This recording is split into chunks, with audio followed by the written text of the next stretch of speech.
ng BTR when it comes to neutral objectives. Pero paano, alam kasi ng si Yusun na mahihirapan kayo mag-contest. So as much as possible, kahit hindi na kami mag-zone-zone, pag nakita namin yung Lord Nandyan, i-force na namin yan. Pero even that, kahit sabihin natin mag-Lord Dance ang si Yusun at BTR Suns, baka nga hindi mag-Lord Dance yung si Yusun eh. Baka mag-commit sila na pagpapatay-patay nila yung mga heroes. Pwede mag-full on push nga ang si Yusun ngayon.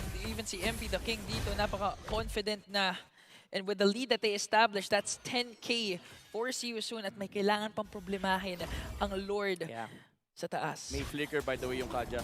May petrified din yung dalawang heroes dito ng si Yusun. Kompleto. Both the Yuzong and the Kadita. So, kung may execute na maayos to, again, nakatingin sila kay Busisyo.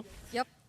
Parang delikado na naman ngayon si Busisyo. Siya yung taga-harap eh. Siya na talagang sasalo ng lahat. Ito na yung Lord sa may top lane. Let's see how si Yusun works on this. If all goes right, pwede na maging endable to. Pero Sorry I'm Felix na nga ang nagsimula. Zone para makuha ang inhibitor turret sa taas. Now transitioning doon sa gitna.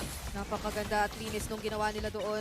Worth it ang kanilang pagpiling i-expend ang Black Dragon form. They were able to secure one inhibitor turret and it seems like gusto pa nila talagang kumuha ng iba sa abot ng kanilang makakaya. Kumpleto pa yung mga flicker na binabanggit kanina, so di rin malabo na mag-uita. Ayun na! Ayun Ayun na yung pinapakita At ayun nila. na nga yung flicker na inaasahan natin. Global Heal was already committed, but it might just be too late. Wala na ngayon si Black. Si Luna ang putak na ang isusunod nila sa double kill for Kusei. And the turret down para sa See You Soon. At mukhang gusto na nilang takluhin yung inhibitor turret sa napatumban nila. Inhibitor turret sa gitna at sa taas.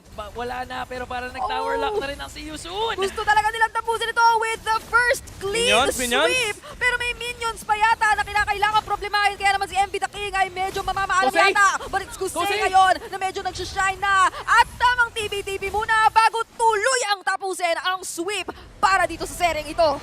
Once again, si Yusun.